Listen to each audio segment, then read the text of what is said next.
नमस्कार दोस्तों, आज मैं आपको धर्मराज जी और सावित्री की कहानी सुनाने जा रही हूँ। प्रेम से बोलिए धर्मराज जी की जय हो। मध्य देश के अश्वपति नाम का एक बड़ा ही धार्मिक राजा था, जिसके पुत्री का नाम सावित्री था। सावित्री जब विवाह योग्य हुई तब महाराज विवाह के लिए बहुत चिंतित थे। एक दिन उन्होंने सावित्री को बुलाकर कहा, पुत्री, तुम अत्यंत विदुषी हो, अतः अपने अनुरूप पति की खोज तुम स्वयं ही कर लो। पति की आज्ञा पाकर सावित्री वृद्ध एवं अत्यंत बुद्धिमान सैनिकों को साथ लेकर पति के खोज हेतु देश विदेश की यात्रा पर निकल पड़ी। जब वो अपना पर्यटन कर वापस अपने घर लौटी तो उस समय सावित्री के पिता नारद मुनि के साथ भागवत चर्चा कर रहे थे। सावित्री ने दोनों को प्रणाम किया और कहा, हे पिताजी, आपकी आज्ञा अनुसार मैं अपने पति का चुनाव करने के लिए अनेक देश का पर्यटन कर वापस लौटी हूँ। साल्व देश में दुष्यंत नाम के एक विख्यात और धर्मात्मा राजा थे, किंतु बाद में तयवश वह अंधे हो गए। जब वह अंधे हो गए उस समय उनके पुत्र की बाल्यावस्था थी। राजा के अकेलेपन और बालक के बाल्यावस्था का लाभ उठाकर उनके पड़ोसी राजा ने उनका राज्य छीन लिया। तब वो अपने पत्नी और पुत्र सत्यवान के साथ वन को चले गए और कठोर व्रत का पालन करने लगे। उनके पुत्र सत्यवान अब युवा हो गए हैं। वह सर्वथा मेरे योग्य हैं, इसलिए उन्हीं को मैंने पति के रूप में चुना है। सावित्री की बात सुनकर देवर्षि नारद बोले, हे राजन, पति के रूप में सत्यवान का चुनाव करके सावित्री ने बड़ा भूल की है। नारद जी के वचनों को सुनकर राजा चिंतित हो गए और बोले, हे ऋषिराज, सत्यवान में ऐसा कौन सा गुण है जो आप ऐसा कर रहे हैं? इस पर नारद जी ने कहा, राजन, सत्यवान तो वास्तव में सत्य का ही रूप है और समस्त गुणों का स्वामी है, किंतु वह अल्पायु है। उसकी आयु केवल 1 वर्ष शेष रह गई है, इसके बाद वह मृत्यु को प्राप्त हो जाएगा। देवर्षि की बातें सुनकर राजा ने सावित्री से कहा, पुत्री, तुम नारद जी के वचनों को सत्य मानकर किसी दूसरे उत्तम गुण वाले पुरुष को अपने पति के रूप में चुन लो। इस पर सावित्री बोली, हे पिताजी, भारतीय नारी अपने जीवन काल में केवल एक ही बार पति का वरण करती है।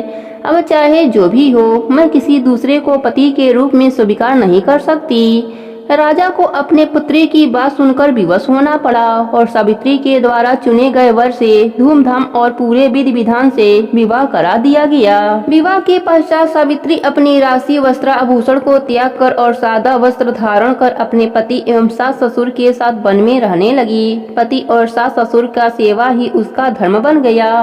किंतु ज्यों-ज्यों समय बीतता जाता था, सावित्री के मन का भय बढ़ता जाता था। अंततः वह दिन भी आ गया जिस दिन सत्यवान की मृत्यु निश्चित थी। उस दिन सावित्री ने निश्चय किया कि आज वह अपने पति को एक पल के लिए भी अकेला नहीं छोड़ेगी। जब सत्यवान लकड़ी काटने हेतु कंधे पर कुल्हाड़ी रख बन जाने लगे तो सावित्री भी उनके पीछे पीछे जाने के लिए तैयार हो गई। सत्यवान ने उसे बहुत समझाया कि वन का मार्ग अत्यंत दुर्गम है और वहां जाने में तुम्हें बहुत कष्ट होगा, किंतु सावित्री ने अपने बात पर अटल रही।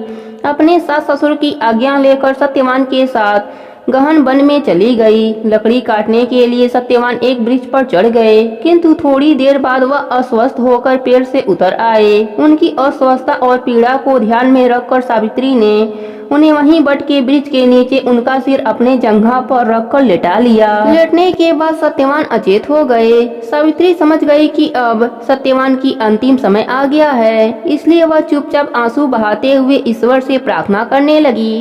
अकस्मात सावित्री ने देखा एक हिष्ट पुष्ट देव उनके सामने आकर खड़े हैं। सावित्री ने उनसे पूछा, हे देव, आप कौन हैं? उन्होंने उत्तर दिया, सावित्री, मैं धर्मराज हूँ और तुम्हारे पति को लेने आया हूँ। सावित्री बोली, हे प्रभु, सांसारिक प्राणियों को लेने के लिए आपके दूत आते हैं, किंतु क्या कारण है कि आज आपको स्वयं आना पड़ा? धर्मराज ने उत्तर दिया, देवी, सत्यवान धर्म, आत्मा तथा गुणों का समुद्र है। मेरे दूत उन्हें ले जाने के योग्य नहीं हैं, इसलिए मुझे स्वयं आना पड़ा।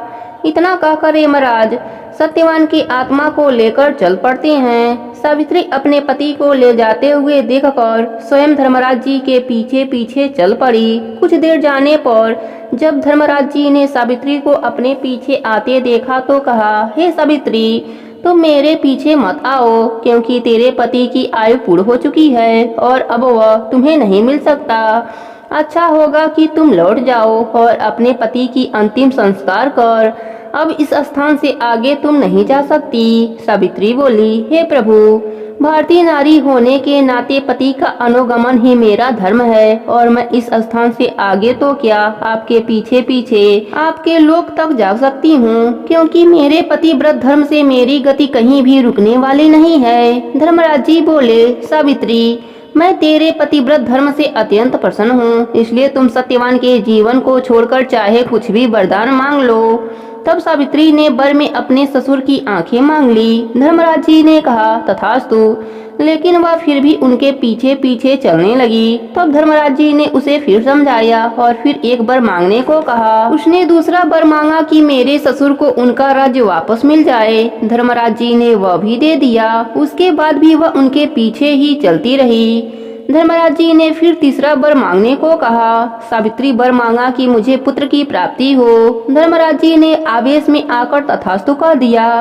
सावित्री धर्मराज जी के पीछे ही चलती रही। उसे अपने पीछे आता देख धर्मराज जी ने कहा, सावित्री, तुम मेरा कहना मानकर वापस चली जा। सत्यवान की मृत शरीर का अंतिम संस्कार की व्यवस्था कर। इस पर सावित्री बोली, हे प्रभु, आपने अभी मुझे पुत्र प्राप्ति का वरदान दिया है। यदि मेरे पति का अंतिम संस्कार हो गया तो मेरे पुत्र कैसे होंगे? सावित्री के वचनों को सुनकर धर्मराज जी आश्चर्य में पड़ गए और अंत में उन्होंने कहा, सावित्री, तुम अत्यंत विदुषी और चतुर हो। तुम अपने वचनों से मुझे चक्कर में डाल दिया। तू पतिव्रता है, इसलिए जा, मैं सत्यवान को जीवन दान देता हूँ। इतना कहकर धर्मराज जी वहाँ से अंतर ध्यान हो गए और सावित्री वापस सत्यवान के शरीर के पास लौट आई। सत्यवान जीवित हो गए। उनके पिता का खोया हुआ राज्य वापस मिल गया। धर्मराज जी और सावित्री की इस कथा को सुनने और कहने से अमर सुहाग का वरदान मिलता है। हे धर्मराज जी, जैसे आपने सावित्री को वर दिया वैसे ही अपने सभी भक्तों पर अपनी कृपा बनाए रखना। प्रेम से बोले धर्मराज जी की जय हो।